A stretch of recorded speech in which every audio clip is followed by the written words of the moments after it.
the project of Spring Day in Europe 2009.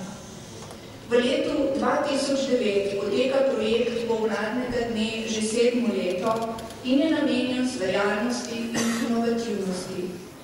Postal je priljubljen projekt, ki ponuja priložnost za zbliževanje z drugimi mladimi iz Evrope.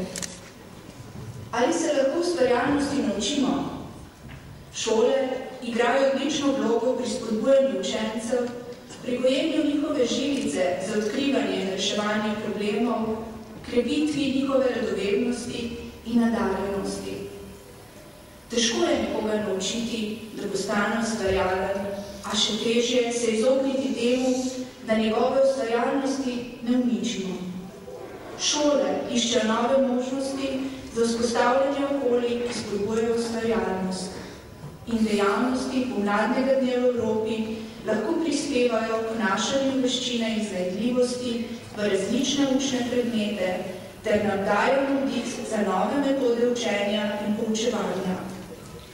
Gimnazija Moste je v sodelovanju z Ministrstvom za šolstvo in šport, Zavodom Republike Slovenije za šolstvo, predstavništvom Evropske komisije v Sloveniji, informacijsko pisarno Evropskega parlamenta za Slovenijo pripravila to zaključno prireditev pomladnega dne v Sloveniji. Najprej seveda toplo pozdravljam vse današnje goste, ki so se prijazno odzvali našemu povabilu in nas počastili s svojim prihodom, nagrajence, mentorje, starše, učitelje in tiste, ki nas spremljajo preko videokonference po vsej Evropi.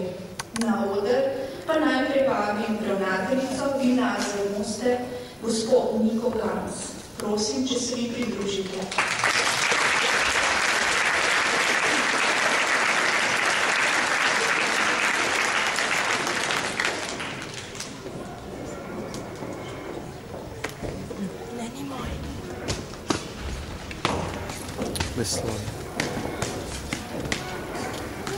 Lepo pozdravljeni na naslednji prireditvi pomladnega dne na Gimnaziji Moste. Že kar nekaj let zapored imamo to prireditev na naši šoli, veselimo se jo vsako leto in vedno nekaj novega pripravimo. Danes med nami pozdravljamo kar nekaj gostov.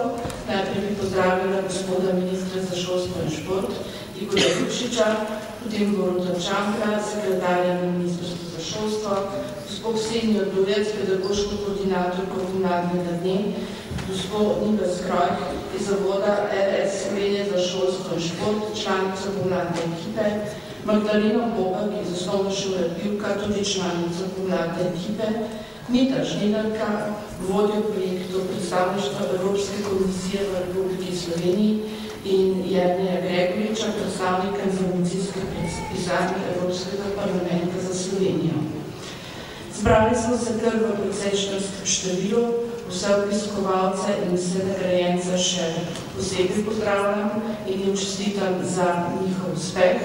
Obenem pa vas vabim, da se ogledamo prireditev, ki je nastala v sodelovanju naših dijakov, nekaterih povabljenih in pa seveda nacionalne koordinatorke